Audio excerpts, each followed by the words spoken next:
안녕하세요. 안녕하세요. 예, 오랜만에 뵙습니다. 제가 이 시간에 계속해서 하나님의 기적 대한민국 건국 시리즈로 말씀을 전했습니다. 순서대로 쭉 와서 원래 이번 주 순서는 한미동맹 이야기를 나눌 차례입니다. 근데 아마 여기 앉아 계신 분이 제 인터넷 동영상을 많이들 보셨죠? 그래서 이승만이 방공포로를 석방하고 미국하고 용감하게 맞짱을 떠서 싸워서 이제 한미동맹을 맺는 과정, 인터넷에 많이 올라 있으니까 참고 하시면 좋겠습니다. 그래서 한 반 이상은 들으시지 않으셨나 제가 생각이 돼갖고 오늘은 건국사, 원래 제 강의가 8개인데요 그 중에 몇 개는 건너뛰었고 마지막 인터넷에 아마 이 강의도 제가 많이 했는데 이상하게 이 강의는 잘 안 올리시더라고요. 인터넷에 오른 강의들이 다 저하고 상관없이 제가 집회했던 교회에서 이제 올리신 건데, 요 4.19 혁명과 이승만의 최후, 이 건국 대통령 이승만이 말년에 참 비참한 실수를 저지르시고 참 쓸쓸하게 생을 마감하게 됩니다. 그 얘기를 제가 많이 얘기를 했는데 요건 동영상에 많이 안 올라 있습니다. 그래서 요 얘기를 하고 이 새노래교회 집회에서의 건국사 시리즈는 이렇게 정리를 하려고 합니다. 자, 우리 PPT 준비가 됐죠? 정치계의 오랜 격언입니다. 권력은 부패하고 절대 권력은 절대로 부패하게 되어 있습니다. 아무리 똑똑한 사람이라도 인간은 누구나 죄인입니다. 한계가 있어요. 그래서 기독교인 가운데서도 하나님 뜻이면 독재도 괜찮은 거 아니냐? 하나님의 사람이 권력을 딱 쥐고 독재하면 좋은 거 아니냐? 절대 그렇지 않습니다, 여러분. 왜냐면 아무리 하나님의 사람이라도 인간은 죄인입니다. 다윗을 생각해 봅시다. 얼마나 멋진 사람이에요? 그가 목동이었던 시절에는 그의 영혼 깊은 곳에 가락이 있었어요. 노래가 뿜어져 나왔습니다. 여호와는 나의 목자시니 내게 부족함이 없으리로다. 그가 나를 푸른 초장 잔잔한 시냇물가로 인도하시는도다. 얼마나 아름다우십니까? 목동 다윗의 영혼에는 시가 있었어요. 근데 그 다윗이 권력자가 됩니다. 화려한 왕궁에 들어가요. 얼마만큼 위대한 권력자가 되냐면요, 다윗이 그 목이 타는 찌는 듯한 더위에 너무 덥고 힘드니까 전쟁터에서 한마디 하죠. 야, 누가 저 베들레헴에 시원한 우물물을 길러다가 좀 나를 마시게 했으면 좋겠다. 한마디 했더니 그 왕의 그냥 딴 사람한테 명령 내린 것 같더니 혼자말 중얼거린 말을 듣고요, 용사 셋이 목숨 걸고 싸워갖고 물을 떠서 왕에게 바칩니다. 여러분 이 얘기 들어봤어요? 처음 들어보신 분들은 문제가 많으신 거죠. 성경에 이런 얘기 나오죠? 이게 얼마나 대단한 거예요. 첫째, 왕이 혼잣말을 했는데 그 혼잣말에 목숨을 거는 용사가 있었어요. 둘째, 그 용사들이 목숨을 걸고 싸워가지고 물을 떠다가 바쳤습니다. 여러분, 이 물을 떠갖고 온다는 게 얼마나 어려워요. 이게 떠갖고 오다가 흘릴 수도 있잖아요. 그 치열한 전쟁터에서 적들을 다 물리치고 물을 딱 떠서 바쳤어요. 그래서 다윗이 영성이 있는 사람입니다. 그 최고 권력의 자리까지 올라갔지만 그 영성이 오염되지 않았어요. 뭐라고 얘기합니까? 이걸 벌컥벌컥 마시면 다윗이 어버이 수령이 되는 거죠. 너희 만백성은 나를 위한 총포탄이 되어라. 다윗은 그렇게 하지 않고 그 물을 땅에다 붓습니다. 이게 대단한 영성이죠. 이건 물이 아니라 피다. 이 피를 내가 마시는 건 합당치 않다. 피는 하나님께 드려야죠. 아니, 총포탄이 되려면 하나님 아버지를 위한 총포탄이 돼야지 왜 김일성 아버지를 위한 총포탄이 됩니까? 그럼 큰일 나는 짓이죠. 다윗이 그걸 따라 부은 게 다윗의 영성이에요. 다윗은 보통 사람이 아닙니다. 권력자의 자리에 가도 끝까지 영성을 지켰어요. 그러나 그의 권력도 결국 부패합니다.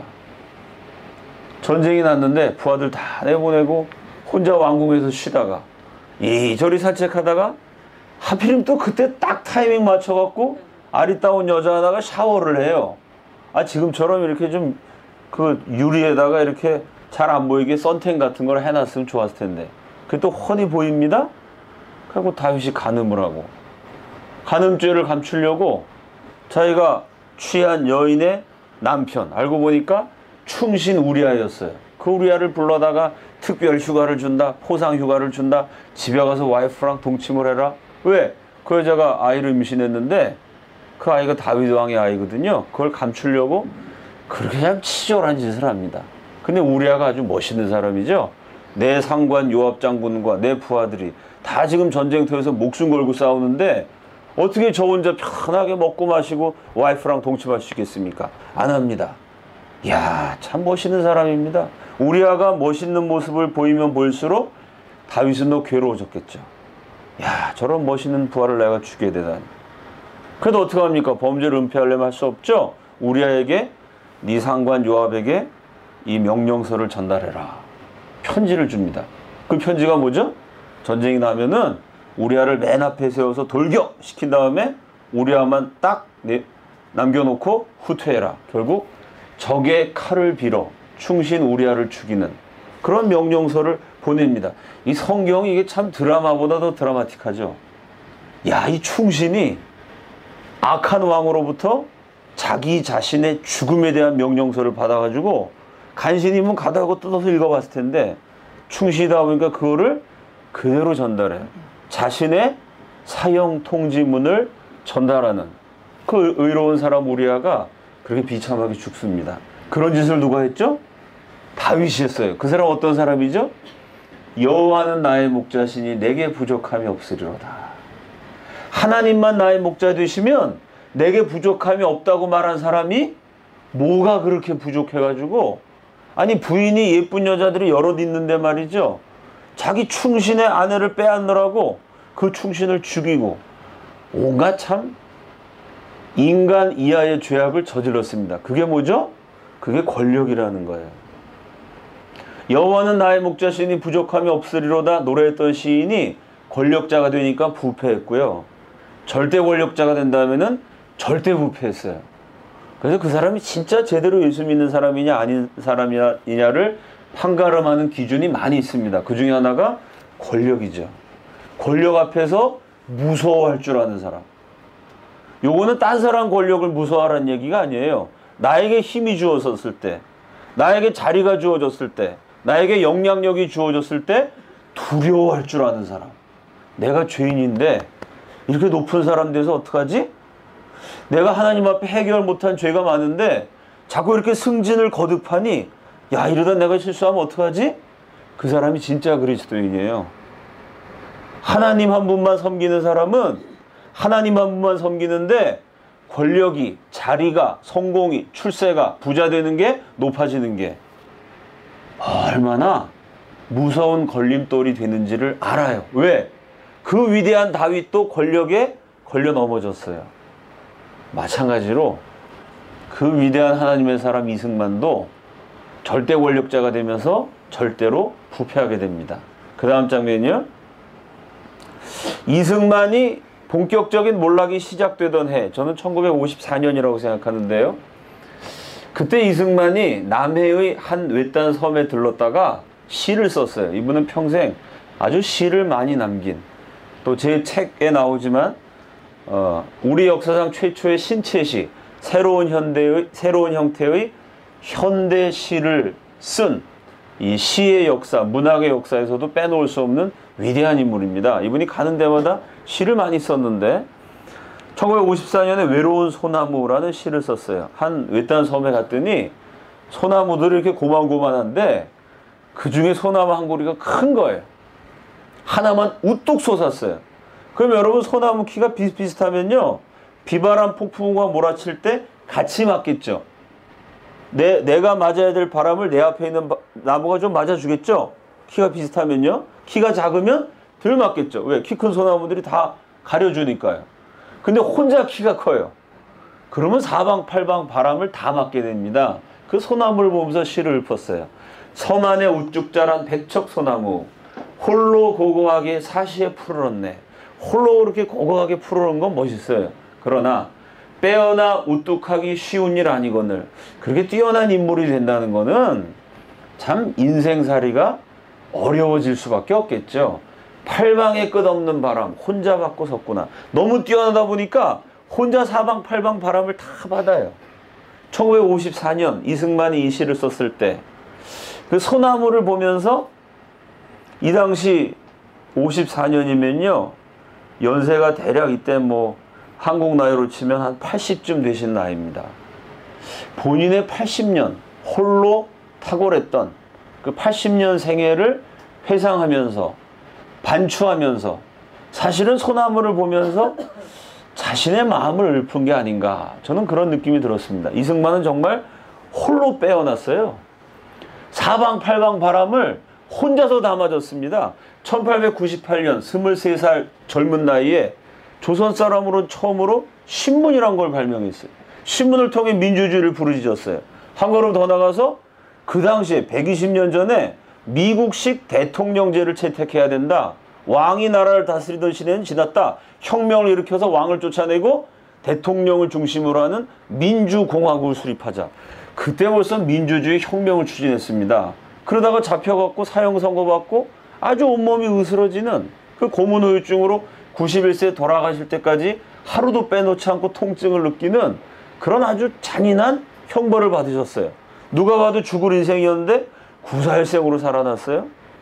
그리고 미국 유학 가갖고 아시아인 황인종으로는 최초로 세계 최고 수준의 아이비리그 명문대학 프린스턴 대학교에서 국제법 박사를 받았어요. 정말 홀로 빼어나신 분이죠.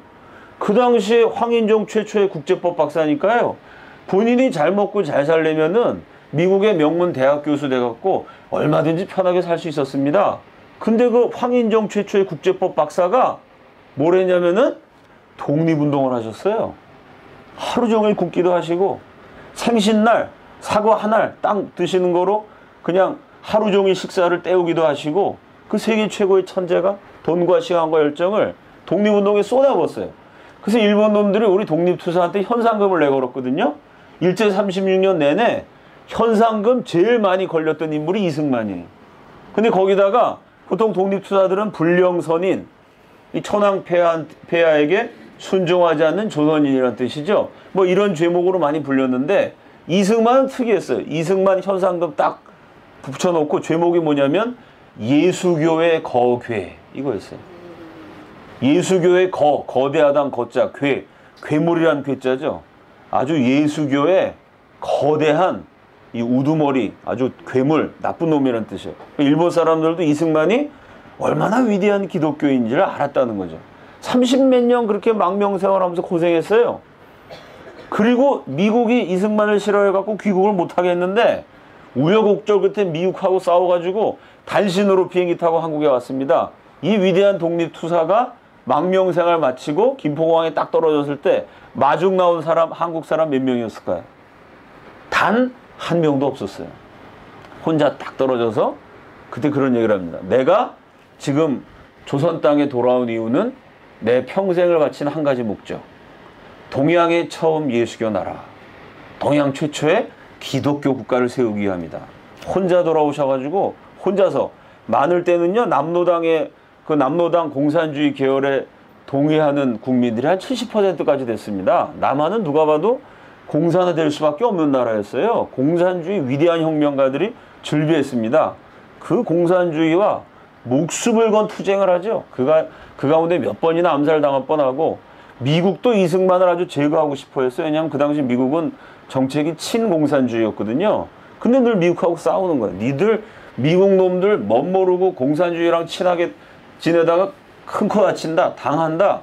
혼자 전 세계 최초로 반공을 외쳐가지고 혼자 힘으로 그 대단한 공산주의자들 다 물리치고 미국의 고집까지 꺾어버리고 대한민국을 반공국가로 건국했습니다. 그러니 고종 황제, 조선의 부패한 지도층과의 싸움. 그러다 사형 선고받고 죽을 뻔했죠. 일본 놈들과의 36년간에 걸친 싸움. 현상금 붙었고 몇 번 죽을 고비를 넘겼죠. 해방 공간에서 공산주의자들과의 싸움. 실제로 암살 기도가 몇 번씩 있었죠.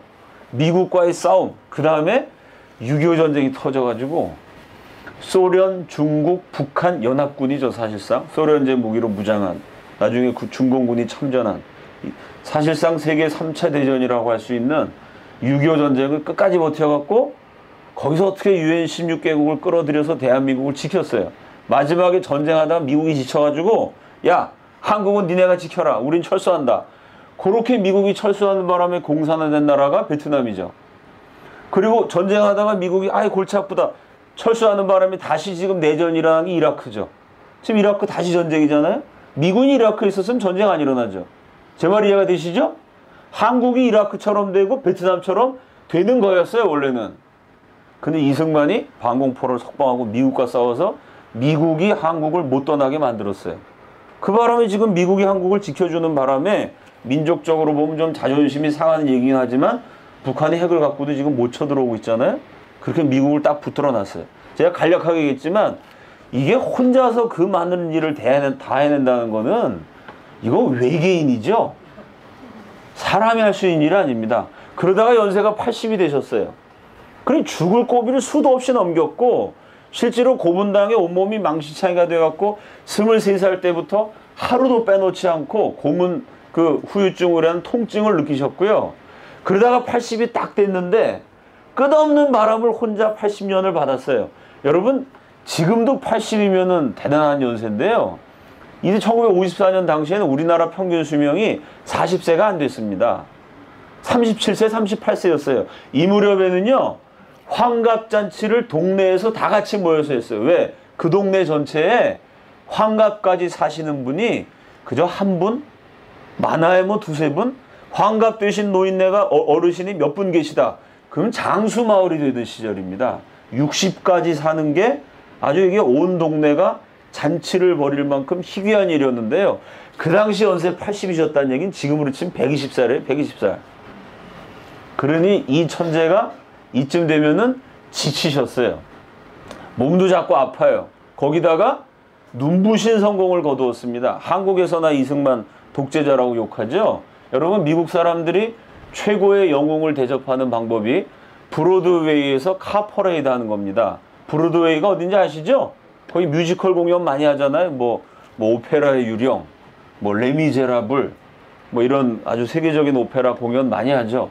저도 가서 봤는데 야, 참 인간으로 태어나서 노래를 저렇게 잘할 수도 있구나. 아주 무지하게 감동과 은혜를 받았던 기억이 있습니다. 그 브로드웨이가요.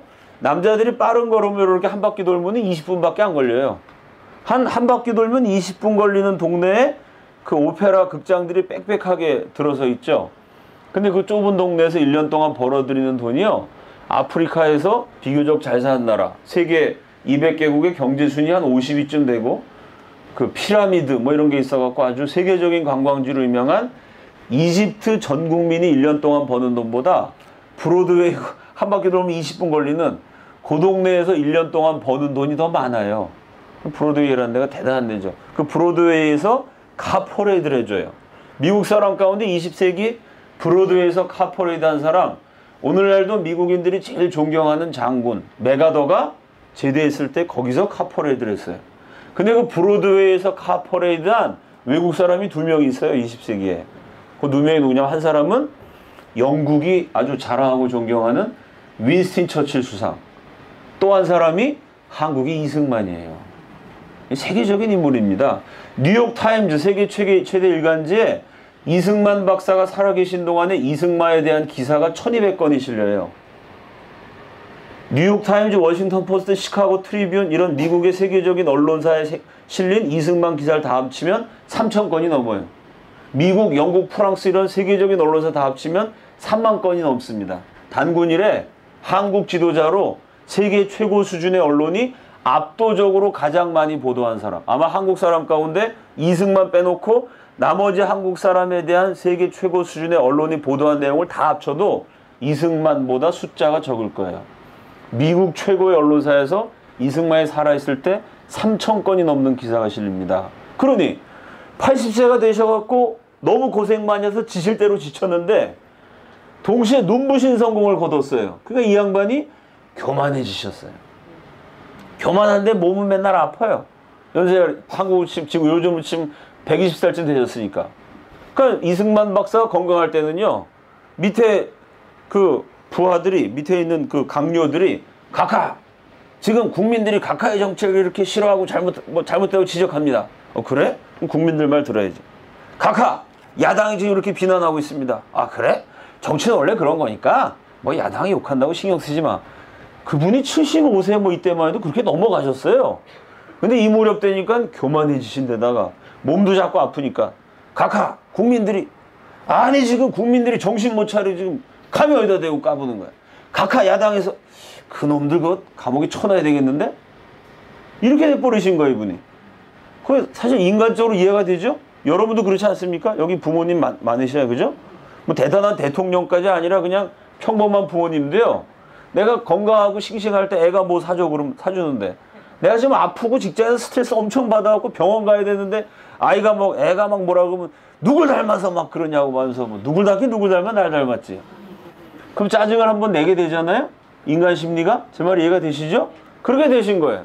연세가 드시니까 뭐 누가 비판한다 그러면 막 화를 내시고 벌컥. 그럼 어떻게 될까요? 그 밑에 있는 사람들이 알아서 기게 되죠. 이게 이제 권력의 부패화 과정이에요. 야, 저분은 우리나라의 국부야. 국부.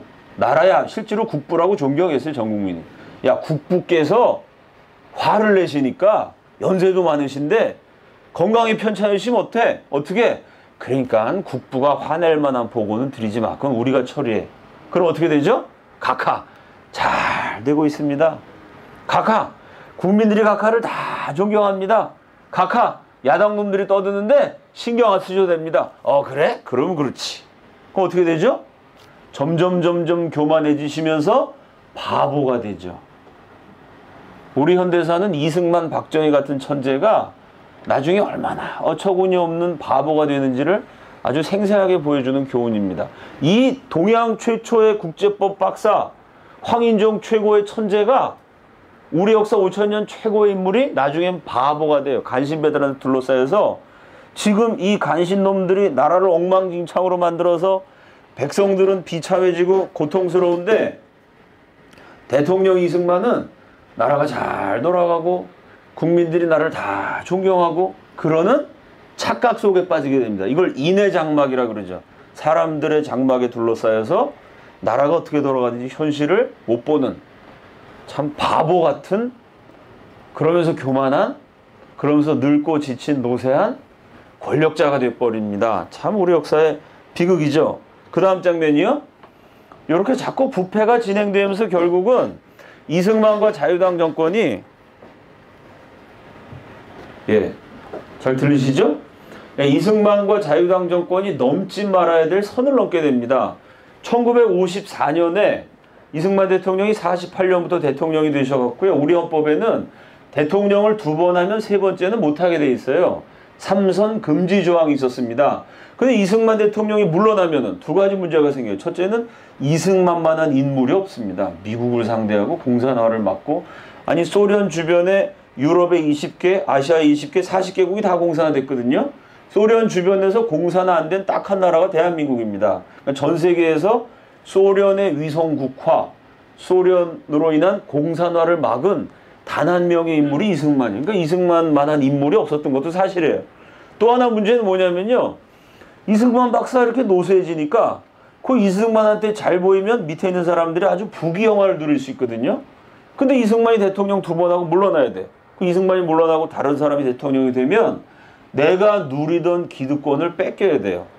또 이승만 대통령 앞에서 아부하면서 거짓말 치면서 부정축제했던 자들은 정권이 바뀌면 그동안 먹었던 거 다 토해내야 돼요. 잘못하면 깜빵도 가야 돼요. 그러니 밑에 있는 간신놈들이 사실은 이승만 박사를 위하기보다 자기가 살아남기 위해서 각하 물러나시면 안 됩니다. 우리 헌법에 대통령 2번만 하게 돼 있잖아. 각하. 그러나 건국 대통령 아닙니까? 초대 대통령, 건국 대통령은 나라를 세우신 분이니까 특별히 초대 대통령에 한해서 대통령 한 번 더 하셔도 됩니다. 그랬을 때 이 사람아, 그러면 우리나라 망해.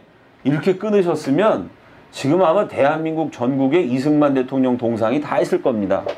이승만 대통령 이름을 따서 승만 초등학교, 승만 중학교, 승만 고등학교, 승만 대학교 다 있을 거예요. 미국의 조지 워싱턴이라는 사람이 그 사람 업적을 따져보면 사실 이승만만큼 그렇게 위대하다고 저는 생각 안 하는데, 그러나 그분이 이승만보다 위대한 거는요, 대통령 2번 하고 딱 물러났거든요. 고향으로 낙향했어요. 그러니까 조지 워싱턴은 끝까지 위대한 인물이 된 건데, 여기서 이승만이 넘어졌어요. 여기서. 그래, 그럼 한 번 더 하지. 못 이기는 척 가고 본인이 대통령 한 번 더 하시려고 헌법을 뜯어 고쳤어요. 요걸 가지고 이승만을 욕하는 좌파가 많은데요. 사실 요건 분명히 잘못했습니다. 그러나 사실 이승만이 아니라 다른 분이 대통령 됐어도 그렇게 했을 거예요. 왜냐하면 제 책에 나와 있지만 상해 임시정부 때도요. 김구 주석이 주석을 더하기 위해서 헌법을 고쳤어요. 김구에 맞게 헌법을 고친 적이 있고 이승만에 맞게 헌법을 고친 적도 있었고 그건 뭐냐면 우리 민족의 정치 문화가 그때만 해도 성숙하지 못해서 사람을 위해서 법을 고치는 게 그렇게 아주 어려운 일이 아니었어요. 제 말이 이해가 되시죠? 임시정부 때는 김구 주석을 위해서 헌법을 고친 적이 있어요. 그러니까 이때도 이승만을 위해서 헌법을 고친 거죠. 그러니까 좌파들이 뭐 요거만 가지고 이승만 나쁜 놈이다 욕하는데 물론 이게 잘못하신 건 사실이지만 이승만 이전에도 그런 역사가 있었기 때문에 우리 민족의 정치 문화, 정치 역량이 그만큼 부족했다고 보는 것도 사실 어떻게 보면 또 한 면의 해석이 가능하죠. 어쨌든 그래서 삼성기원을 했어요. 그럼 헌법을 고치려면 국회의원 전체의 3분의 2가 찬성을 해야 되는데 참 여기서 역사에 참 심술궂은 숫자가 하나 나옵니다. 국회의원 203명의 3분의 2의 찬성을 받으면은 135.333이에요. 이 135.333을 넘어야 개헌이 되는데 투표를 딱 했는데 몇 표가 나오냐면 135표가 나왔어요. 그러니까 135.333 이상이래야 개헌이 되는데 135면 135.000이니까 이거보다 적잖아요. 당연히 헌법은 부결이다. 이렇게 선언을 했는데 이 자유당의 간신배들이 기상천외한 논리를 펴니다. 수학 교수를 동원해갖고 135명 이상이란 건 뭐냐? 수학에서 2명 이상 그러면 2명이 들어가요? 안 들어가요? 2명부터 이상이 들어가죠. 2명 초과 그럼 3명부터 따지잖아요. 135.333이라는 거는 요거 이상이면은 333 사람을 3등분으로 쪼갤 수 없잖아요. 그리고 이상이라고 말했기 때문에 135명도 들어가는 거다. 만약에 요 개헌 수가 135.6이다. 그러면 이건 반올림을 해갖고 135.6을 반올리면 136이 되잖아요. 그쵸? 요 숫자가 만약 135.666이었으면은 136명이 찬성해야 개헌이 되는데 333이니까 반올림의 원칙은 4,4,5입이죠. 4는 죽이고 5는 살려요. 이해가 되시죠? 4,4,5입의 원리에 의해서 135명이 찬성해도 개헌안이 통과된 거다. 그냥 갑자기 국회에서 산수 공부를 한 거죠. 국회의원들이 모여서. 이런 논리에 의해서 135.333명이 찬성해야 되는 개헌안을 135명 찬성으로 통과를 시킵니다. 그러니까 이 위대한 이승만 기독교 지도자가 대통령 한 번 더 하시려고 참 이런 말도 안 되는 짓을 하신 거죠. 이렇게 해서 결국 대통령을 한 번 더 하시게 됐어요. 자, 그래 결국 대통령을 하시다가 1960년 3월 15일 역사적인 참 비극적인 3.15 부정선거를 맞게 되죠. 사실은 이렇게 개헌을 안 하셨으면은 1960년 대통령 선거에 나올 일도 없으셨을 테고 우리나라 민주주의가 훨씬 빨리 정착을 했을 텐데 개헌을 하는 바람에 대통령이 떠나오게 되셨고 거기서 온갖 부정선거를 저지르게 되죠. 사실 이 삼성개헌 때부터 자유당 정권은 망조가 들었다고 볼 수가 있죠. 1960년에 결국 이승만이 마지막 대통령 선거에 또 한 번 나옵니다. 그때 연세가 만 85세예요. 만으로 85세니까 지금으로 치면 130살쯤 되신 빨리 물러나셨어야 되는데 그 연배에 이제 간신배들한테 그때쯤 되면 이승만 박사가 눈도 안 보이고 귀도 안 들리고 이건 뭐냐면 시력도 좋으시고 귀도 좋으시고 85세 때 장작도 패셨어요. 육체적 건강은 건강하셨는데 민심을 보는 눈은 감기셨고 백성들의 소리 정의의 외침을 듣는 귀도 잠기셔가지고 이때는 간신배들한테 완전히 둘러싸인 그런 참 그 초라한 권력자가 되셨죠. 그런 상태에서 대통령 선거 나왔어요. 그래서 그때는 대통령과 부통령 제도가 있었어요. 러닝메이트 제도였습니다. 집권 자유당에서 대통령 후보 이승만, 부통령 후보 이기붕 이렇게 나왔어요. 그럼 문제는 이 이승만 정권이 그때 아주 부패했고 잘못을 많이 해서 못 살겠다 갈아엎자 그러면서 민주당 야당에서 후보를 내보냈는데 자 민주당 전당대회를 열었습니다. 대통령 후보와 부통령 후보를 뽑아요. 그럼 여러분 민주당 정치가들이 서로 대통령이 되고 싶어 했을까요? 부통령이 되고 싶어 했을까요? 상식적으로 당연히 대통령이 되고 싶지 않겠어요? 여러분한테 제 질문이 어려우신가요? 여러분한테 너 대통령 할래? 부통령 할래? 원하는 대로 하나 골라. 그럼 뭐 하시겠어요? 아, 대통령을 하죠, 당연히. 미국 민주당 전당대회 같은 거에도 표를 제일 많이 얻으신 분이 대통령을 하고 대통령 후보보다 표를 적게 얻은 차점자가 부통령이 되잖아요, 되게. 근데 그 민주당 60년 3.15 부정선거의 민주당 전당대회는 거꾸로 갔어요. 그 야당 지도자들이 서로 부통령이 되고 싶어 했어요.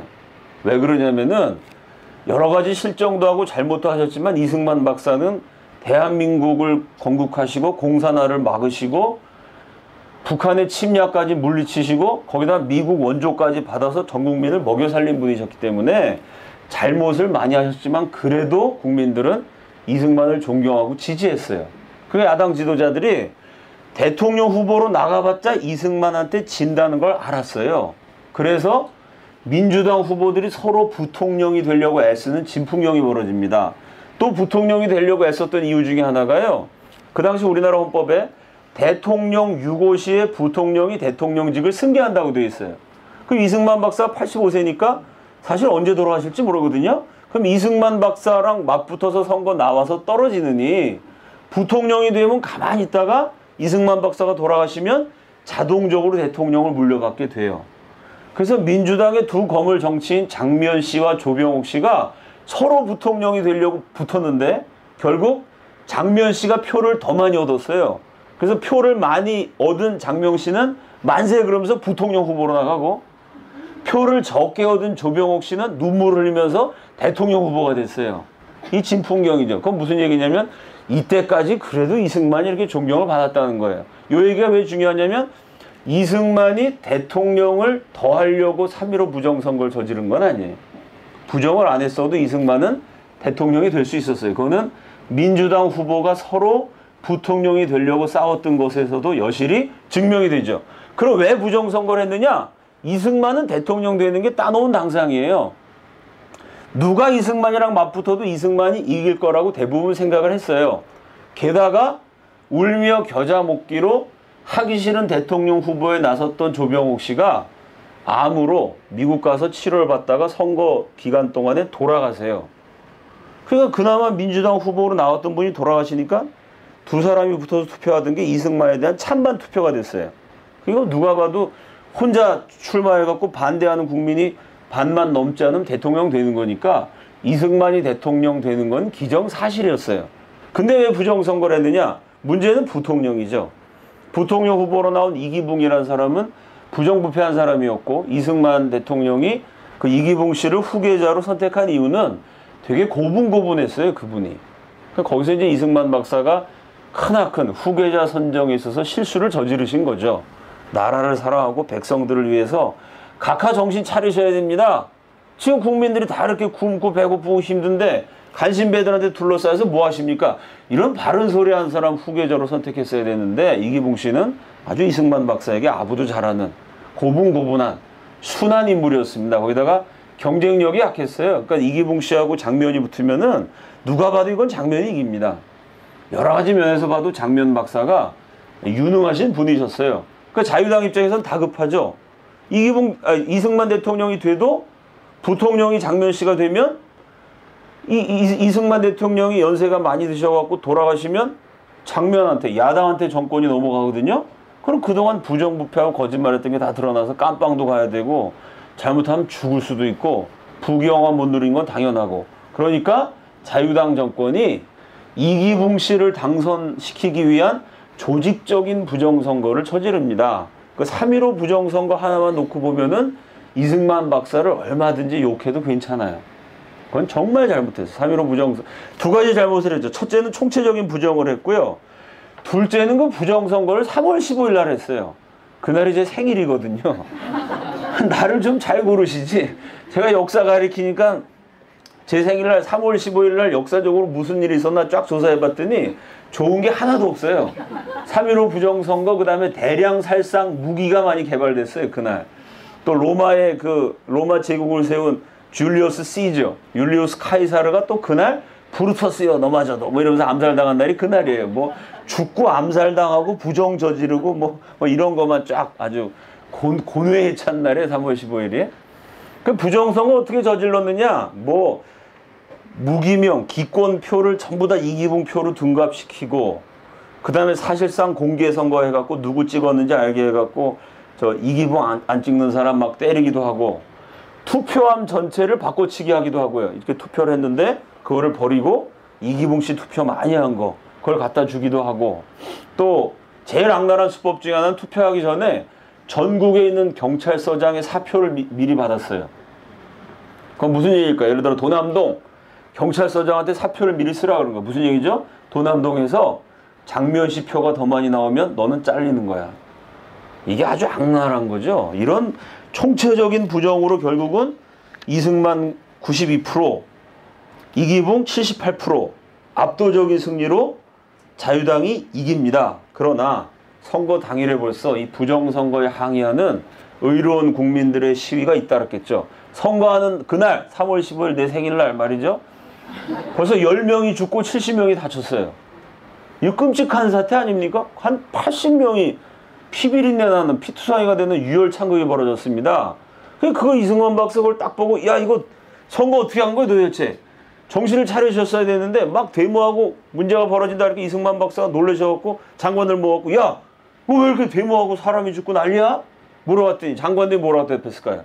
각하 저 빨갱이 놈들이 북한 놈들이 간첩을 보내가지고 북한 간첩들이 지금 테러를 저지르고 있어. 이승만 박사는 공산당 그러면 피가 그래 간첩은 좀 때려잡아야지. 자 이때부터 무슨 문제가 생겼죠? 실제로 잘못한 것을 비판하는 의로운 국민들을 빨갱이다, 간첩이다 이렇게 몰아버렸어요. 이 역사가 이승만 대통령 때부터 계속되다 보니까 지금은 진짜 간첩이 나와가지고 간첩이다 이래도 국민들이 안 믿어요. 양치기 소년 얘기 아시죠? 늑대가 나타났다. 그래서 주민들이 다 놀랬다가 하도 거짓말 치니까 늑대가 나타났다 그래도 아무도 안 믿어요. 지금 대한민국 그렇게 된 거 아닙니까? 실제로 이 나라에 간첩이 무지하게 많거든요. 황장엽 선생이 5만 명 넘는다 그랬는데 아 간첩 얘기를 해도 젊은 사람들 아니 종북이 어디 있습니까? 종북이란 말은 그 이명박이 만들어낸 거지. 종북이란 말은요. 누가 처음 종북이란 말을 쓴 사람이 누구냐면요.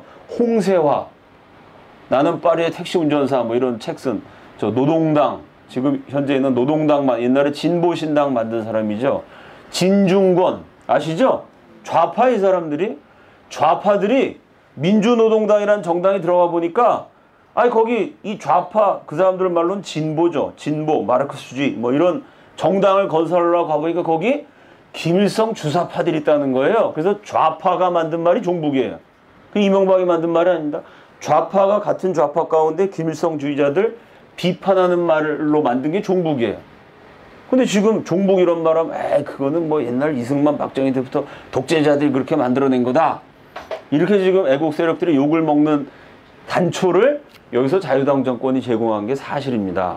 그러니까 이승만 박사가 완전 바보가 되신 거죠. 부정선거에서 국민들이 들고 일어났는데 아니 그 우리 국민들을 사랑하셔가지고 5,000년 동안 땅 한 평 없어서 노예로 살던 국민들을 양반제도 없애버리고 땅을 나눠주고 교육을 시키고 아 그 위대한 인간 해방의 선구자인 이승만이 간신배한테 둘러싸여가지고 그래 빨갱이니까 때려잡어. 죄 없는 국민들을 때려잡게 된 거죠. 그 다음 장면이요.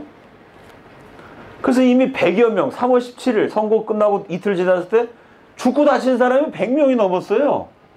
근데 이 100명이 다 공산 빨갱이라고 생각한 이승만 박사가 대국민 성명을 발표하는데 뭐라 하냐면 안 될 일을 하다 실패하고 나서도 깨닫지 못하고 도리어 책임을 자유당에 밀고 있는 것은 당치하는 일이며 아니 선거에서 진 야당 놈들이 빨갱이들의 사주를 받아갖고 들고 일어나서 되지도 않은 일을 갖고 그렇게 막 우리 자유당 잘못한 게 없는데 비판하고 있는 건 말도 안 되는 소리다. 그러니까 이 성명서를 보면은 야 이게 제가 여기서 강의했잖아요. 이승만이라는 사람은 50년 전에 일본이 미국을 공격하기 50년 전에 결국은 일본과 미국의 전쟁이 일어난다. 50년 전에 태평양 전쟁을 예측했던 그 천재가 50년, 100년 앞을 내다본 천재가요. 당장 눈앞에서 벌어진 현실을 못 봤어요. 이 권력이라는 게 이렇게 무서운 겁니다. 그 이러니 뭐 국민들이 점점 더 아주 화가 나갖고 데모가 막 일어났겠죠. 그거를 막 자유당 정권이 경찰력을 동원해갖고 잔인하게 진압합니다. 그러니까 국민들이 계속 데모하다가 맞아 죽고 두드려 맞고 그러니까 한 달쯤 지나갖고는 전국적으로 데모하던 열기가 좀 사그라들었어요. 그래갖고 어쩌면 그렇게 사그라들었으면은 이승만 박사 요 위기를 넘기고 그냥 그 쫓겨나지 않고 한 페이지를 넘길지도 몰랐는데 결정적인 사건이 발생합니다. 1960년 4월 11일 날 저 남해 마산 앞바다에 시체가 하나 떠올랐어요. 17살 김주열 군. 원래 고향이 그 전라남도 남원입니다. 남원 학생이 이 마산으로 고등학교를 진학해가지고 거기서 공부를 하다가요. 부정선거 하니까 부정선거 항의하는 데모에 나갔다가 행방불명이 된 학생이었어요. 근데 그 행방불명이 된 학생이 시체가 되어갖고 바다에 떠오른 거죠. 그러니까 누군가 이 청년 죽은 시체를 바다에다가 던진 거죠. 17살 어린 아이를, 학생을. 근데 시체에 보니까 이 눈에 취루탄이 이렇게 박혀 있는 거예요. 그러니까 데모하러 나갔다 경찰이 취루탄 쏴서 죽은 거를 거기다 어떻게 빠뜨렸는데 그게 잘못돼서 파도에 밀려갖고 떠오른 거죠. 그 17살 꽃다운 고등학생이 눈에 취루탄 박힌 참혹한 시체로, 그것도 뭐 시위가 끝난 다음에 근 한 달 지난 다음에 떠올랐으니까 시체가 뭐 물고기한테도 뜯어먹히고 끔찍했겠죠. 그거를 딱 찍은 사진이 전국신문에 보도가 되니 그걸 본 국민들이 분개하죠. 이승만이 살인정권 아니냐 이거. 어떻게 어린 학생을 이렇게 죽일 수가 있냐. 데모가 불길이 잦아들다가 4월 11일 김주열 군의 시체가 떠오른 것을 계기로 불길이 다시 맹렬하게 타오르기 시작합니다. 그러니까 이때 돼서야 비로소 이승만 박사가 야 이거 뭔가 이상하다는 걸 깨달아요. 그 다음 장면이요. 그 4월 11일 날 시체가 떠오르고 4월 12일 날 국무회의를 하면서 이승만 박사가 야 이거 뭔가 낌새가 이상하다. 이런 얘기예요. 이 자유당의 국무회의록에 이게 그대로 적혀 있습니다. 뭐라 그러냐면 혹시 선거가 잘못되었다고 들은 일은 없는가? 아니 그 부정선거 저지른 간심의 놈들한테 자네들 혹시 선거 누가 잘못한 거 아니야? 이게 바보가 되신 거죠. 그래서 뭐라 그러냐. 아닙니다 각하. 1차로 민주당이 선동했고 2차로 배후에는 공산당 놈들이 있습니다. 그래? 근데 뭔가 이상한데? 그래서 이승만 박사 이런 얘기를 해요. 아니 국민들이 저렇게 싫어하는 거 보면은 글쎄 뭐 다 자네들 말 듣자 보니까 선거도 잘못된 게 없는데 어쨌든 국민들이 이렇게 싫어한다면 내가 물러나야 되는 거 아니야? 그래서 이 말씀을 하세요.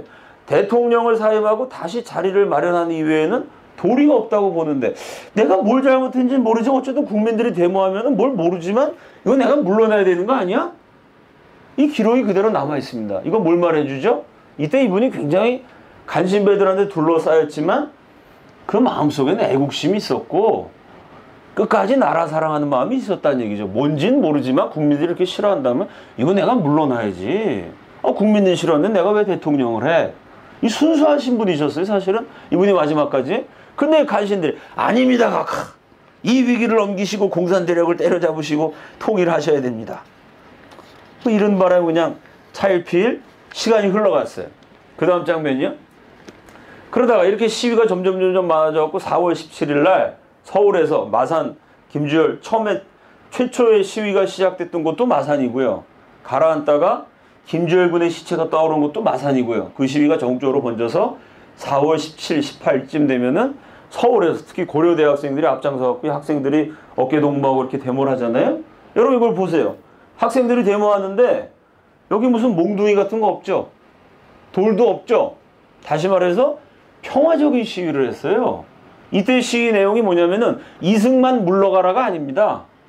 이때까지만 해도 국민들이 이승만을 존경했기 때문에 데모의 내용이 뭐냐면 선거 다시 하자였어요. 선거 다시 해서 이승만 대통령 위대하신 분이니까 대통령은 이승만으로 모시되 선거 다시 해서 이기붕이 말고 부정선거한 자유당 말고 장면 씨를 부통령으로 뽑아야 된다. 선거 다시 해야 된다. 부정선거 다시 하자. 이랬지요. 이 국민들이. 이승만 물러가라는 얘기 안 했어요. 왜? 이승만이 워낙 위대하신 분이었고 국민들 공산당으로부터 지켜주셨고 먹여 살린 분이라는 고마운 걸 국민들이 알고 있었어요. 이렇게 평화적으로 시위를 했는데 그 다음 장면이요. 이게 결국 자유당 몰락의 결정적인 사건이 되죠. 아까 그 시위하던 군중을 자유당 정권이 동원한 정치 깡패들 아주 그 물리력을 동원해갖고 무차별 국탈해갖고 막 두들겨 맞으면서 도망치는 장면이에요. 이게 4월 18일입니다. 4월 17, 18. 이렇게 막 서울 대낮에 대한민국의 심장 한복판에서 평화적으로 시위하는 학생들을 들겨 패고 아주 경찰서로 가득 쳐놓고 폭력으로 진압해버리니 국민들이 화가 나고 이때부터 서울의 학생들뿐만 아니라 시민들이 합사하게 돼요. 그래서 4월 19일이 되면 전국이 다 시위 군중으로 덮이게 돼요. 그래서 4.19 이거라 그러는 겁니다. 3월 15일부터 시작됐는데 4월 19일 날 시위대가 전국적인 규모가 돼요. 그리고 그날 이승만 박사가 마지막 국무회의를 합니다. 데모하는 소리가 청와대에 앉아있어도 막 들려요. 그땐 경무대였죠. 그러니까 마지막으로 장관들 모아놓고 회의를 해요. 그 다음 장면이요. 이승만 대통령이 마지막에 이렇게 해요. 오늘은 내가 이거 무슨 난중에 앉아있는 것 같아. 전쟁 난 것 같아. 사람들이 나를 나가라고 하는 모양인데 순순히 좋게 내주려고 해. 나는 무슨 이유인지 무슨 까닭인지를 똑똑히 알았으면 해. 무엇인지 까닭을 알아야 해결할 거 아니야. 아니, 나는 나갈 마음이 있는데 나라가 이 지경이 됐으면 그래도 내가 명색이 대통령인데 왜 국민들이 이렇게 분노하는지 나라가 왜 엉망진창이 됐는지 내가 그 이유를 알아갖고 해결하고 나가야 되는 거 아니야 이거. 왜 그러냐? 이때까지도 모르고 계신 거야. 이때까지도. 그랬더니 홍진기 내무부 장관, 마산 사태는 1차로 민주당이 선동했고 2차로 공산당이 조종한 듯합니다. 4월 19일 날짜 이승만 정권의 마지막 국무회의 회의록에 이승만의 이 말, 홍진기 내무장관의 말 그대로 적혀 있습니다. 그대로. 최재유 문교부 장관, 학생들은 선동을 받은 것으로 보입니다. 불순 세력의 배후 조종이 있는 것으로 추산됩니다. 끝까지 거짓말 쳤어요. 장관놈들이 마지막까지. 그러다가 마지막 21일, 4월 21일이 되니까 더 이상 버틸 수가 없어요. 전 국민이 다 들고 일어나요. 전 국민이. 거짓말 치던 장관놈들이 4월 21일 날 이승만 박사에게 전원 사표를 제출해요. 그 사표를 받으면서 그제서 이승만 박사가 부정선거가 있었다는 걸 깨달아요. 4월 21일 날. 그때는 이미 너무 늦었죠. 4월 21일 날 장관들의 사표를 받고 부정선거가 있었구나. 내가 이 참 멍청하게 간신배들한테 이용당해갖고 우리 국민들에게 씻을 수 없는 아픔을 안겼구나. 그걸 깨달은 이승만이 4월 22일 날 제일 먼저 어디를 갔을까요? 그 다음 장면이요. 제일 먼저 데모하다가 다친 학생들을 찾아갔어요. 나 때문에 너희들이 이렇게 다쳤다. 나 때문에 불구자가 됐다. 여러분 생각해 보세요. 이 데모하다가 부상당한 학생들을 이승만 박사가 찾아갔을 때 그 데모한 학생들이 이승만 보면 어떻게 했을까요? 당신 때문에 내가 지금 총 맞아서 팔이 잘라지고 다리가 잘라져서 장애인이 돼갖고 지금이야 장애인 복지제도 잘 돼 있지만 그땐 장애인 되면 거지 되는 거 아닙니까 우리나라에? 당신 때문에 내가 거지 돼갖고 인생 망쳤으니까 책임져! 라고 소리 질렀을 것 같은데 그게 아니었어요. 이승만 대통령이 들어가니까 팔 다치고 다리 다치고 불구자가 되고 누워있는 학생들 일제히 할아버지! 대통령 할아버지! 그러면서 다 울었어요. 참 슬프고도 기묘한 장면이죠. 아니 이승만 정권의 부정선거 때문에 데모했던 학생들이 이승만이 갔으면 욕이라도 해야 되잖아요. 손가락질하고. 그게 아니라 할아버지 그러면서 외쳤어요. 그건 무슨 얘기죠? 그 학생들이 부정선거에 한 거에서 데모했지만 이승만 박사에 대한 존경심이 있었어요. 우리 대통령 할아버지 훌륭하신데 실정을 모른다. 밑에 가신 놈들이 이렇게 잘못했다. 눈물 흘리면서 할아버지라고 외쳤어요. 그 이승만 박사가 같이 눈물 흘리면서 학생 하나를 다 어루만지면서 나 때문에 너희들이 이렇게 불구자가 됐다. 나 때문에 너희들이 이렇게 아주 장애인이 되고 고생을 하게 된다. 그리고 눈물 흘리면서 이런 말을 했어요. 학생들이 왜 이렇게 됐어? 부정을 왜 해? 그리고 마지막에 이렇게 했어요. 부정을 보고 일어서지 않은 백성은 죽은 백성이지. 이 젊은 백성들은 참으로 장하다. 나는 바보 같은 짓을 해갖고 우리 자유당 정권이 이렇게 실패했지만 이 민족에게는 희망이 있다. 부정을 보고 일어서지 않는 백성은 죽은 백성이다. 이 기가 막힌 순간에도 이승만은 나라와 민족을 생각한 거죠. 나는 잘못했지만 내 잘못에 대해서 내 정권에 대해서 이렇게 일어나 싸운 국민들은 위대하다. 대한민국에는 소망이 있다. 이분이 얼마나 애국자인지를 보여주는 대목입니다. 그러나 이미 너무 늦었어요. 그 다음 장면이요. 한 4월 이때가 대략 시위가 계속 격화되고 전국적이 되면서 4월 25일이 됩니다. 이때 서울 시내 대학 교수 250명이 부정선거 규탄하는 데모를 해요. 4월 25일 날. 여기 학생들의 피해 보답하자 이러면서 이게 딱 이 뭐 양복 입고 모자 쓴 교수님들, 서울 시내 250명 교수들이 우리 제자들 학생들이 목숨 걸고 민주주의를 위해서 투쟁하는데 우리가 가만히 있을 수 없다. 학생의 피해 보답하자고 데모를 해요. 요 데모에서 처음 구호가 하나 등장해요. 그 다음 장면이. 그게 뭐냐면 이승만 대통령 하야하라.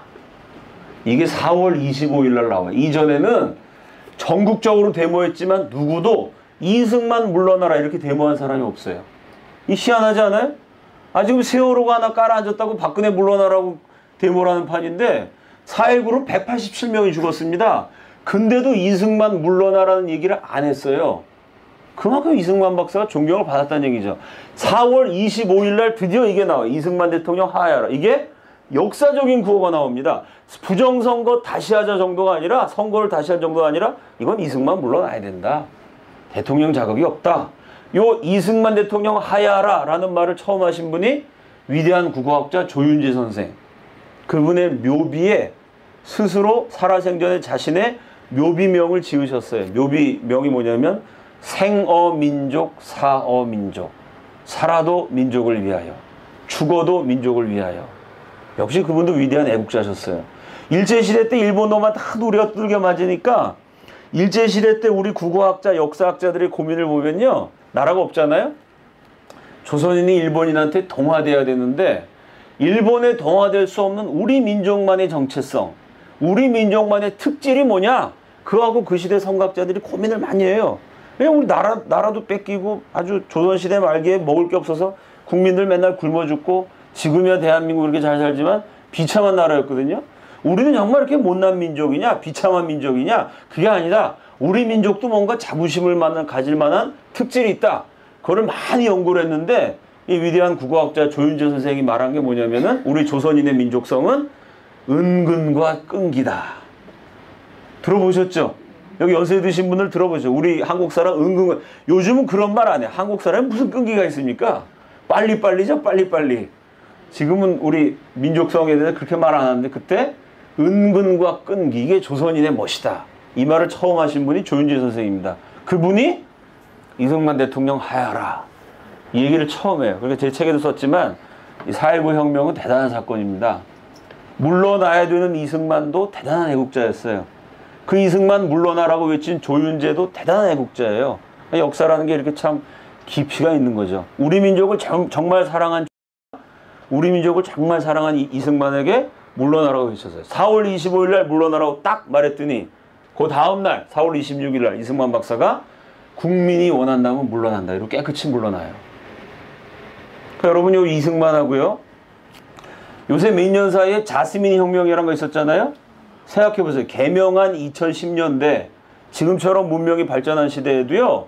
이집트, 시리아, 튀니지 그 중동 지역에 민주주의 한다고 시위가 일어나고 몇 명이 죽었나요? 최하가 5,000명입니다. 시리아 같은 데는 한 20만 명이 죽었어요. 그러고도 독재자가 안 물러나고 끝까지 버팁니다. 제 말 이해가 되시죠?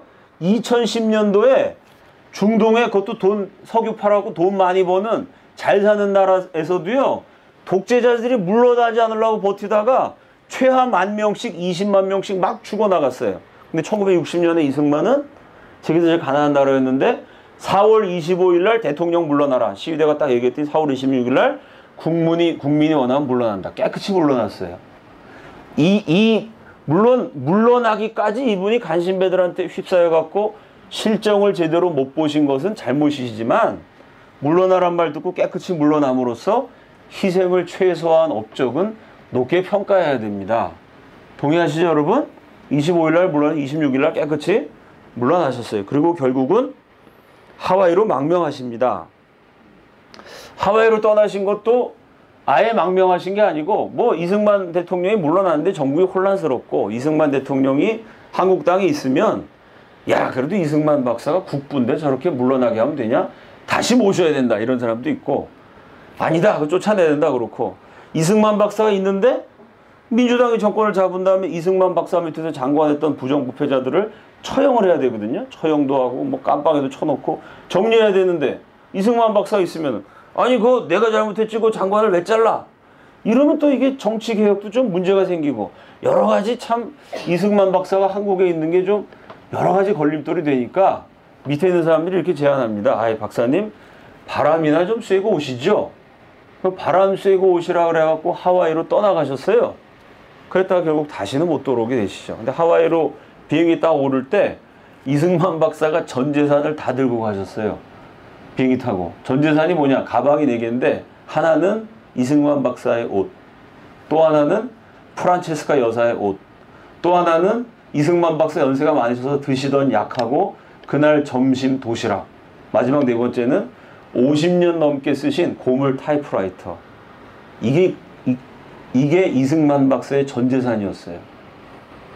인류 역사상 정말 청렴결백하신 이분은 무슨 생각이 있으셨냐면, 조선이 왜 망했냐면 백성들은 가난한 초가집에 살고 집 없는 사람 굴 파놓고 사는데 양반들 임금들만 좋은 집에 살았다. 그래서 나라가 망했다는 강박관념이 있으셨어요. 이승만 박사는 지금의 청와대죠. 경무대에 사시면서 절대 대통령과 관련된 건물은 수리를 못하게 하셨어요.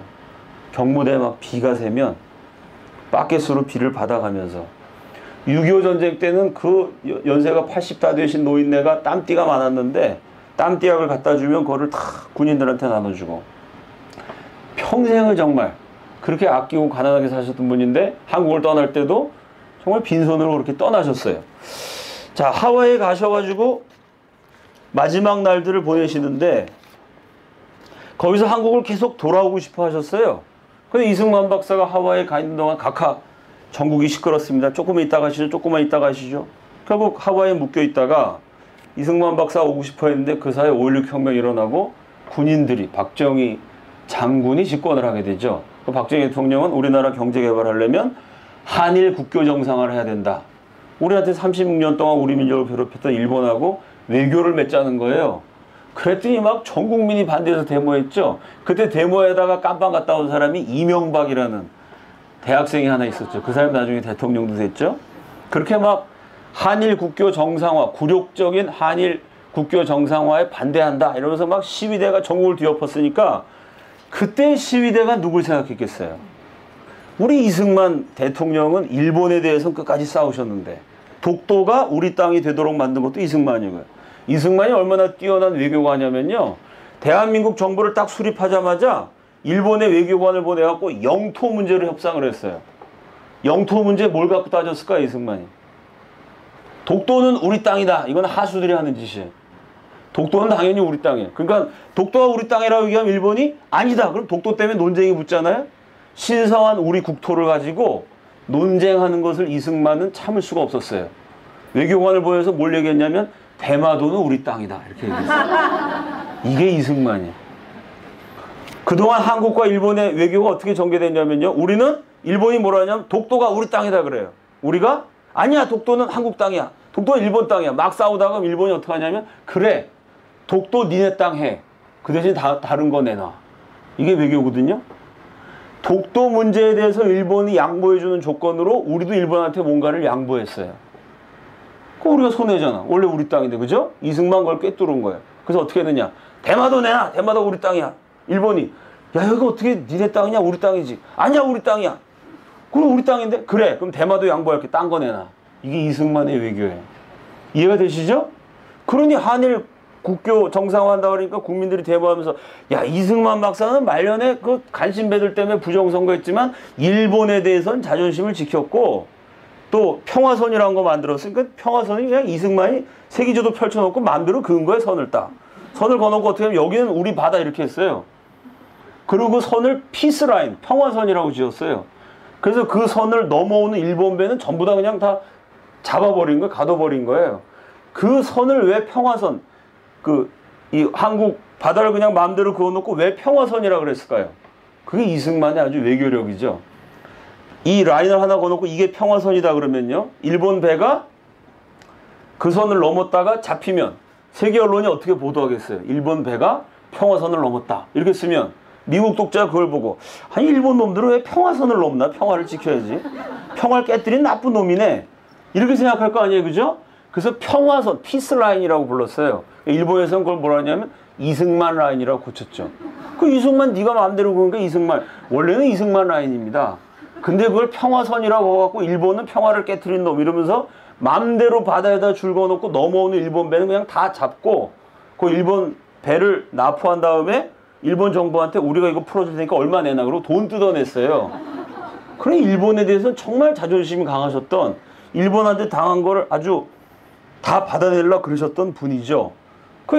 박정희 대통령이 국교 정상화를 추진하는데 이승만의 그 강력한 항일 투쟁의 발자취가 부담이 되죠. 이승만 박사는 연세가 많아지니까 야 내가 죽기 전에 우리 고향 땅에서 죽어야지 내가 나라 뺏기고 36년 망명 생활했는데 이 노인네를 여기서 외국 땅에서 죽게 만들 거야 이러고 그냥 연세가 드시니까 그냥 화도 내시고 투정을 부리시고 그러는데 이승만 박사가 오면은 박정희 대통령이 여러 가지로 부담스러워지잖아요. 안 됩니다 그러다가 87세가 되셨을 때 한국 가려고 그냥 하와이에 사는 동안에도요 식사를 하실 때 반찬이 2가지를 넘은 적이 없어요. 반찬 2가지만 해도 이승만 박사 화를 내는 거예요. 이거 반찬 하나 줄여갖고 이 돈으로 비행기표 사서 한국 가서 죽어야지. 그 와이프한테 막 그냥 야단을 치고 그래서 이거 사모님이 프란체스카 여사가 이승만 박사 이렇게 주무신 다음에 몰래 장을 보러 간 거예요. 장만 갔다 오면은 그거 왜 자꾸 뭐 사냐고 돈 아껴갖고 우리 한국 가야지. 이러고 한국 갈 날만 기다리셨는데 87세 때 한국 가기로 한 날이었어요. 그래서 공항까지 나갔는데 거기서 통보를 받은 거예요. 가깝게서 들어오시지 않으시는 게 여러 가지로 대한민국에 좋습니다. 이승만 박사 그래 내가 안 가는 게 나라에 도움이 된다면 이 늙은이가 여기서 죽어야지. 그리고 그날 한국에 못 간다는 통보를 받은 날 너무 절망하셔서 그날부터 하반신이 마비가 되세요. 그날부터 다시는 일어서지 못하게 되시죠. 결국 휠체어 타다가 91세로 돌아가시게 되죠. 돌아가실 때 양자 이인수 박사하고 나눴던 대화가 있습니다. 항상 물어보신 게 그거였어요. 젊은 아들에게 뭐 하와이만 계시니까 한국이 늘 궁금하셨겠죠. 지금 우리나라가 어떻게 돼가지? 그럼 이제 연세가 많으시니까 아버님 염려하실까봐 양자이신 이인수 박사가 잘 돼가고 있습니다. 잘 됩니다 아버님 염려하지 마십시오. 이승만 박사 그 얘기를 듣고 그래? 그럼 한숨을 푹 쉬면서 이런 말씀하셨대. 근데 사람들이 잘 된다 하는 말 너는 절대로 믿지 말아라. 우리나라 형편이 지금 그렇게 잘 될 수 있지 않아. 사람들이 잘 된다 그 말을 듣다가 내가 요 모양 요 꼴이 되지 않았니? 간신배들이 잘 되고 있습니다 각하 존경합니다. 그 말 듣다 그렇게 되신 거죠. 또 하나 항상 물어보신 게 지금 우리나라에 누가 남북 통일하려고 하고 있나? 그럼 린수 박사 뭐라니? 우리의 소원은 통일입니다. 전 국민이 다 통일을 바라고 통일 꼭 돼야 된다고 생각하고 있습니다. 얘기하면 이승만 박사 막 벌컥벌컥 화를 내셨다는 거예요. 생각만 하면 뭐래 생각만. 누군가 통일을 해서 행동을 해야지. 통일을 위해서 투쟁해야지. 생각만 한다고 통일이 되나? 이렇게 말씀하셨어요. 그러고 이승만이가 한바탕 했으면 그 다음 또 누가 나와서 한바탕 해야 되는 거 아니야? 내 소원은 죽기 전에 백두산까지 걸어가는 거야. 이승만이 한바탕 했으면 그 다음에 또 누가 나와서 한바탕 해야지. 여러분 그 말이 맞죠? 이승만 박사는 잘하신 점도 있고 못하신 점도 있는데 누구도 부인할 수 없는 거 이분은 정말 한바탕 하셨어요. 아니 그 조선시대 임금을 대상으로 임금 쫓아내려고 그러고 나라 살리기 위해서 역적이 되는 사형 선고를 받고 고문당하는 한바탕 하셨죠? 젊은 날? 그 강력한 일본 제국주의와 36년 동안 지명수배자로 암살의 위협을 받으면서 독립운동하셨어요? 미국하고 싸워가면서 반공국가 만드셨어요? 6.25 전쟁 때 우리 힘으로 안 되니까 UN 16개국 끌어들여가지고 결국은 대한민국을 지켜냈습니다. 이승만 박사는 한바탕 하셨어요. 잘하신 것도 있고 못하신 것도 있지만. 그럼 그 이승만의 뒤를 이어서 누군가 이승만만한 실력과 애국심과 신앙심을 가지고 한바탕 해야 됩니다. 아멘이시죠? 나라 위해서 여러분 한바탕 하셔야 될 줄로 믿습니다. 제가 전국을 돌아다니면서 이 얘기했어요. 이승만 박사 잘했건 못했건 잘하신 점도 있고 못하신 점도 있지만 한바탕 하셨어요. 최선을 다해서. 나라를 위해서 모든 것을 다 불사르셨어요.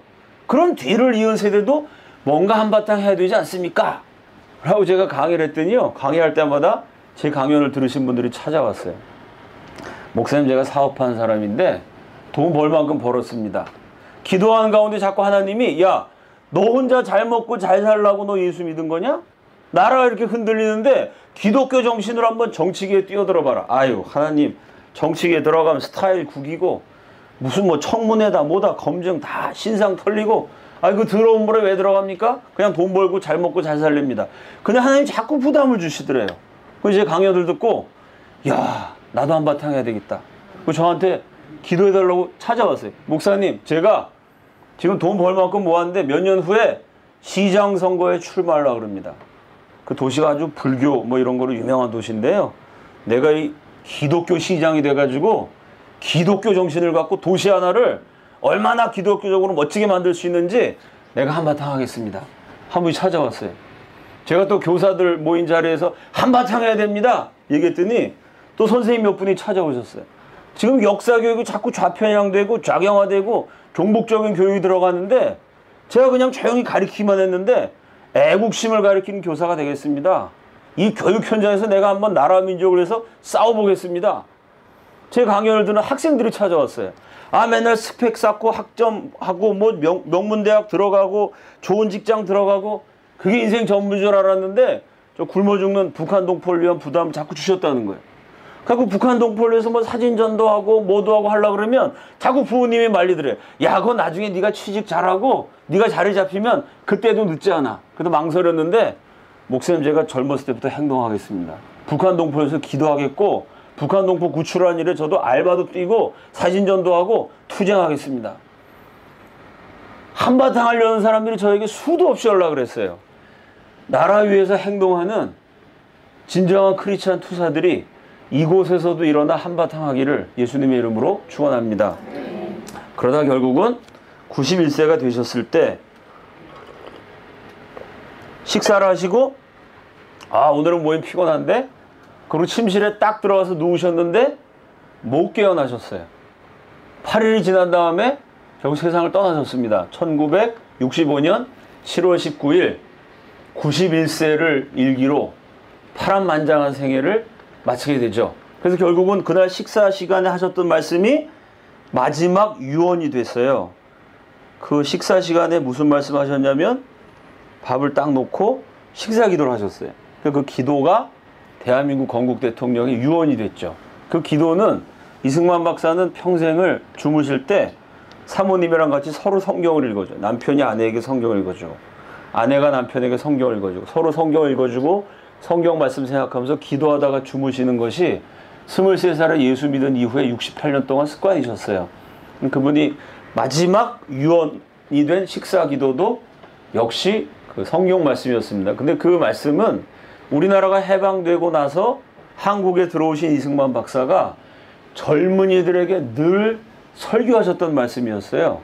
갈라디아서 5장 1절 말씀. 그리스도께서 우리로 자유케 하려고 자유를 주셨으니 그러므로 굳게 서서 다시는 종의 멍에를 매지 말라.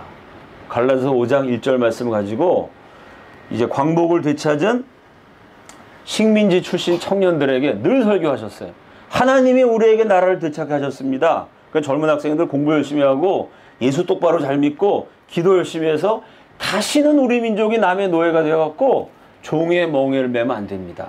이 설교를 참 많이 하셨어요. 가는 데마다. 대통령 되기 전에도 대통령 다음에도 대통령 할아버지의 아주 설교 단골이셨어요. 마지막 이분이 남긴 유언이 그겁니다. 식사하기 전에 이렇게 기도하셨어요. 하나님, 저는 너무나 늙고 지쳤습니다. 사랑하는 우리 민족을 위해서 더 이상 아무것도 할 수 없습니다. 우리 민족을 하나님께 맡깁니다. 다시는 종의 멍에를 매지 말게 하소서. 갈라디아서 5장 1절 말씀. 이 말씀이 유언이 되셔서 세상을 떠나셨죠. 자, 그 다음 장면이요. 이게 이제 마지막 하와이로 떠나는 그 이승만 박사의 모습입니다. 저 옆에 이승만 박사보다 25살 어리셨던 프란체스카 여사. 이승만 박사가 돌아가신 다음에도 프란치스카 여사가 26년을 더 사세요. 역시 이제 91세를 일기로 세상을 떠나셨는데, 프란치스카 여사가 없으셨으면 이승만 박사는 아마 훨씬 일찍 돌아가셨을 거라고 많은 분들이 얘기합니다. 첫째는 독립운동을 하시느라고 너무나 가난하셨어요. 너무나. 근데 프란치스카 여사가 그 지긋지긋하고 지독한 가난을 참아내면서 남편을 아주 정성껏 돌보셨죠. 아버지처럼 남편을 아주 그렇게 잘 섬기셨는데, 이 프란치스카 여사는 전략으로 유명해요. 프란치스카 여사의 며느리가 뭐라 그러냐, 우리 시어머니는 전략에 관한 한 인간의 경지를 넘어선 분이다, 이렇게 얘기했어요. 실제로 프란치스카 여사의 손자, 대통령의 손자가 학교를 땡땡이 치는 초유의 사태가 벌어집니다. 손자 애가 학교를 안 가요. 등교 거부를 한 거죠. 그래서 왜 학교를 안 가냐 그랬더니요, 이 할머니가 하도 검소해갖고 애 옷을 꼬매가지고 애 옷이 거지 옷이에요. 그 옷을 입고 가니까 애들이 그지 애가 왔다고 대통령 손자를 놀려가지고 그 위대하신 이승만 대통령의 손자가 거지라고 왕따를 당한 일이 실제로 있었어요. 우리 할머니가 주는 옷 창피해서 못 입겠다는 거예요. 그 정도로 옷을 아꼈어요. 아주 전략을 하셨어요. 이분이 돌아가시기에 며느리도 그렇고, 아니, 할머니가 이렇게 그 대통령 영부인까지 지내신 분이 그렇게 전략을 하시니 그 밑에 며느리랑 가족들이 얼마나 불편했겠어요. 근데 마지막 돌아가시기 전에 그 며느리가 시어머니 때문에 고생을 많이 했는데, 왜 프란치스카 여사가 그렇게 전략했는지 그 이유를 알았다라고 책에 썼어요. 마지막 돌아가시기 전에 며느리한테 이렇게 얘기한 거예요. 우리가 이렇게 한 푼 두 푼 전략해서 북한 동포들을 구출해야, 저 공산치하에서 노예로 사는 불쌍한 북한 동포들을 위해서 우리 국민들이 전략하는 모습을 보여야 강대국들이 우리 코리아를 작은 나라라고 무시하지 않는다. 여러분, 그 말씀이요, 정말 약소국의 대통령 영부인으로, 그전에는 약소국이 아니라 망한 나라죠. 망명정부 지도자의 아내로 평생을 그 약소국의 서름을 뼈에 사무치도록 살아오신 프란체스카 여사의 삶이 담긴 얘기입니다. 동시에 이게 위대한 전략이에요. 지금 우리나라 많이 잘 살게 됐지만, 프란체스카 사실 때만 해도 우리나라하고 필리핀의 국민소득이 필리핀보다 5분의 1 뭐 이랬거든요. 우리나라 엘리트들이 파키스탄 가갖고 배우고 아시아에서도 못 살았고 아프리카보다 못 살았습니다. 주변에 강한 나라들이 다 한국을 무시하죠. 나라가 강하면 주변에서 무시를 안 하는데, 나라가 자꾸 약하니까 주변이 무시할 수밖에 없어요. 그러나 나라가 약하고 작아도 주변이 무시 못하는 거는, 야, 저 조그만 나라 코리아 국민들이 저 분단된 나라가 공산치하에 있는 자기 동족들 먹여 살리겠다고 국민들이 저렇게 전략한다. 그러면 강대국도 무시 못합니다. 그렇지 않겠어요? 조그만 나라지만, 야, 저거 대단한 국민이다. 우리가 좀 본받아야 된다. 프란체스카에서 그 얘기한 거예요. 우리가 작은 나라고 약한 나라지만, 그러나 국민들의 기백이 살아있으면 저 고통당하는 북한 동포를 위해서 밥 먹는 거라도 줄이고 반찬 가짓수도 줄이고 옷 한 번 꼬매 입고 그렇게 돈을 전략하는 모습을 보여야 강대국이 우리를 무시하지 않는다. 여러분, 이게 2014년 대한민국에 얼마나 필요한 교훈인지 모릅니다. 실제로 미국의 고위 정책연구소에서 이런 보고서를 낸 적이 있어요. 북한이 붕괴되면 그냥 북한을 중국한테 넘기자. 동북 삼성이 아니라 동북 사성이 되는 거죠. 그 근거가 뭐냐? 아니, 북한이 붕괴되면 남한하고 통일시켜야지 왜 북한을 중국으로 넘깁니까? 미국의 고위, 세계 최고 수준의 전략가가 그런 보고서를 쓴 이유, 남한 사람 대상으로 설문조사해 봤더니 통일에 관심 있는 사람이 23%밖에 안 된다. 남한 국민이 통일에 관심이 없고 통일을 원하지 않는데 왜 통일을 시켜주냐? 그럼 남한 국민은 원하지 않는다면 북한 무너지면 중국한테 넘기자. 민주주의 국가에서는 국민의 뜻이 중요하지 않습니까? 대한민국 국민들이 실제로 통일 이런 거에 관심이 없어요. 우리 아들 서울대 가는데 관심 있죠? 우리 딸 잘 사는 집에 시집 가는데 관심 있지, 누가 굶어 죽는 북한 동포에 관심 갖습니까? 누가 그걸 위해서 기도해요? 통일에 관심이 없는 남한 국민들에게 북한 멸망할 때 통일시켜주면 남한 국민들이 싫어할 거 아니냐. 그럼 중국에 넘겨주면 중국 사람 좋아하니까 중국 넘겨주자. 그게 지금 미국에서 얼마 전에 발표가 됐던 보고서 내용입니다. 그 프란체스카 여사 말씀이 얼마나 정확한 말씀이에요. 우리 국민들이 다 같이 북한 동포에서 전략한다. 북한 동포에서 통장 하나씩 만든다. 아, 대한민국 국민들이 그런 모습 보이면 중국이든 일본이든 미국이든 야, 저 한국은 세계에서 제일 가난한 나라가 기네스북에 오를 만큼 경제 규모가 1만 5천 배 성장하는 엄청난 그 기네스북에 오를 만큼 경제 성장을 시킨 유능한 민족인 동시에 백성들의 혼이 살아있고 얼이 살아있고 이 민족의 기백이 살아있는 대단한 나라구나. 그러면 강대국 우리를 존경하지 않겠습니까? 프란시스코에서 얘기. 북한을 위해서 우리가 이렇게 전략해야 된다. 대통령 영부인 지내신 분이 그래 전략하신 거예요. 결국 이분이 마지막 돌아가실 때 유언을 남기십니다. 관에다가 두 가지를 넣어달라고 말씀하세요. 두 가지가 뭐냐면 첫째는 이승만 박사가 평생 보셨던 같이 읽었던 성경책. 두 번째는 독립운동하던 이승만 박사가 늘 가슴에 품고 다녔던 태극기. 성경책과 태극기를 나와 함께 묻어달라. 참 대한민국이란 나라가 어떻게 세워져서 어떻게 이만큼 왔고 앞으로 어디로 가야 할지를 보여주는 나침판 같은 유언입니다. 이 나라는 성경, 예수사랑, 태극기, 나라사랑, 예수사랑하고 나라사랑하는 길로만 가야 할 줄로 믿습니다. 성경과 태극기를 넣어달라. 그리고 자신의 관을 휘장으로 덮는데 그 휘장에다가 남편 26년 먼저 세상을 떠난 명필이었던 이승만 대통령이 친히 붓글씨로 쓴 휘장을 덮어달라 그랬어요. 그 글씨는 뭐냐면 남북통일. 내 남편이 쓴 남북통일이라는 휘장으로 나를 덮고 성경책 그리고 태극기와 함께 나를 묻어달라. 정말 예언적인 유언입니다.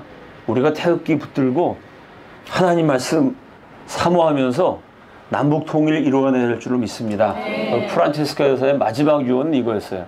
하나님이 코리아와 함께 하시면 누가 코리아를 대적하랴. 오스트리아 태생의 여인이었지만 정말 한국에서 태어난 사람보다 한국을 더 사랑하신 하나님이 코리아와 함께 하시면 누가 코리아를 대적하랴. 우리나라는 지금도 강대국 틈바구니에 끼어 있습니다.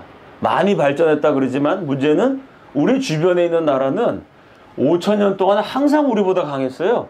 지금 우리나라가 엄청 발전했다 그러지만 옆에 중국이 있습니다. 일본이 있어요. 거대한 러시아가 있습니다. 사람의 힘으로는 참 배견하기 어려운 그런 지정학적 위치입니다. 이래서 5,000년 동안 맨날 두들겨 맞았는데 이승만이라는 위대한 기독교인이 나타나서 사람의 힘으로 안 된다. 그럼 사람의 힘으로 안 되니까 포기하냐? 아니다. 사람의 힘으로 안 되면 하나님께 무릎 꿇고 기도하면 된다. 기독교로 나라를 세웠어요. 하나님이 우리와 함께 하시면 누가 우리를 대적하랴. 그 믿음을 가지고 통일 한국을 이루어내는 영적인 리더들이 다 되시기를 우리 주님의 이름으로 축원합니다. 같이 기도하겠습니다.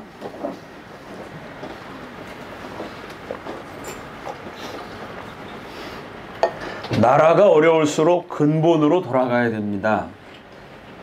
어디로 갈지 방향을 몰라 비틀거릴수록 처음 출발했던 근원점을 생각해야 됩니다. 지금 대한민국이 비틀거리고 있어요. 여기서 우리가 방향을 잡아야 됩니다. 대한민국의 출발점 한성 감옥입니다. 고문당의 피투성이가 되고 온몸이 으스러진 이승만이 대한장래의 기초는 오직 예수교라. 대한사람 살리는 새로운 물줄기는 오직 예수교라. 예수교가 들어가면 백성의 심령에 활력이 솟구치나니 예수교가 가는 곳마다 변혁하는 힘이 생김이라. 예수교 외에는 더 좋은 씨도 없고 더 좋은 밭도 없으니 오직 하나님 말씀 붙들고 기도하는 백성이 될 때 5,000년 이어 내려온 우상숭배를 버리고 성경의 하나님께로 모든 민족이 회개하고 돌이킬 때 그때 희망이 있다고 부르짖었습니다. 결국 그 희망 때문에요. 5,000년 동안 굶어 죽었던 민족이 지금 이렇게 세계 5대 공업국가, 7대 무역국가가 됐습니다. 반만년 우상숭배했던 민족이요. 사도행전적인 그 부흥을 맛보는 동양 최초의 기독교 국가가 됐습니다. 그 지점으로 돌아가야 됩니다. 다시 기도하는 민족이 되어야 됩니다. 나를 좀 버리고 나를 잊어버리고 나를 십자가에 못 박고 나라와 민족을 위해서 다시 겸비하며 기도해야 됩니다. 내 이름으로 일컫는 내 백성이 겸비하여 기도하면 내가 하늘에서 듣고 땅을 고칠지라. 그 주님의 회복의 역사가 지금 한반도에 절실하게 필요합니다. 주님, 이 민족이 정신 차리게 하여 주시옵소서. 기독교 정신으로 공산주의와 끝까지 싸우게 하여 주시옵소서. 오직 복음으로 통일이 이루어지게 하여 주시옵소서.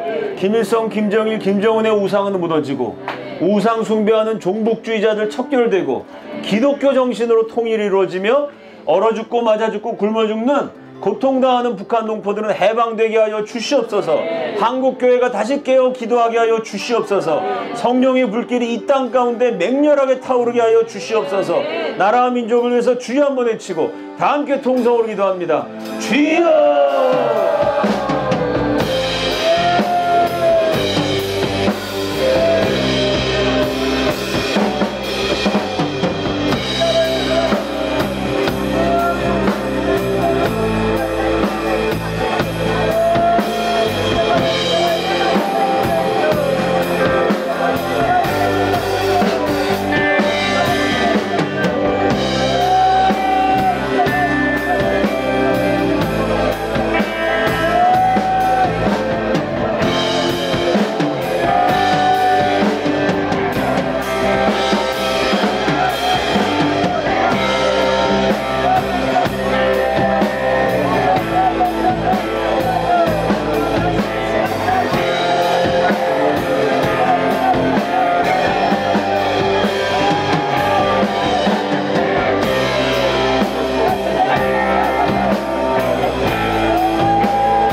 예수 사랑, 나라 사랑의 마음으로 태극기를 흔들고 하나님 말씀을 붙들며 마침내 북한 정권을 무너뜨리고 북한 동포를 해방시키는 남북 통일의 길로 나아갈 수 있도록 우리 모두를 사용하여 주시옵소서.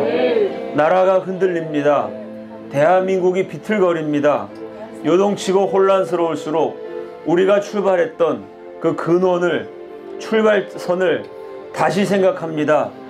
기독교 정신으로 세워진 나라, 기도하면서 건국된 대한민국, 다시 하나님께 기도하는 마음으로, 하나님 한 분 사모하는 심령으로 대한민국 건국 아버지 어머니들의 기독교 정신으로 회복되게 하여 주시옵소서. 다시 기도하는 민족이 되게 하여 주시옵소서. 다시 말씀에 순종하는 결례가 되게 하여 주시옵소서. 마침내 하나님의 말씀으로 세워진 이 나라가 하나님의 말씀으로 회복되고 그 말씀의 권능으로 통일을 이룰 줄로 믿습니다.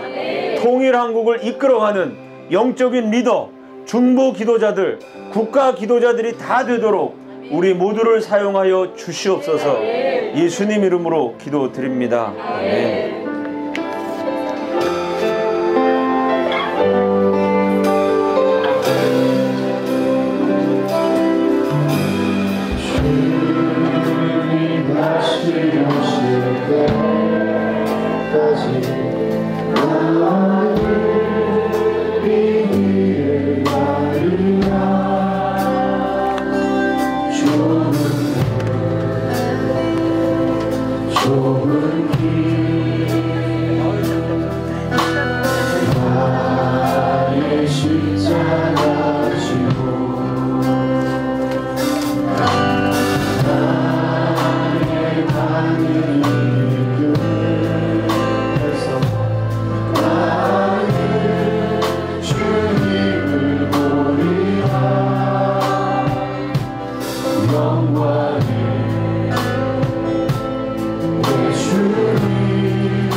예배를 마쳤습니다. 조심히 돌아가시고 건축을 받겠습니다.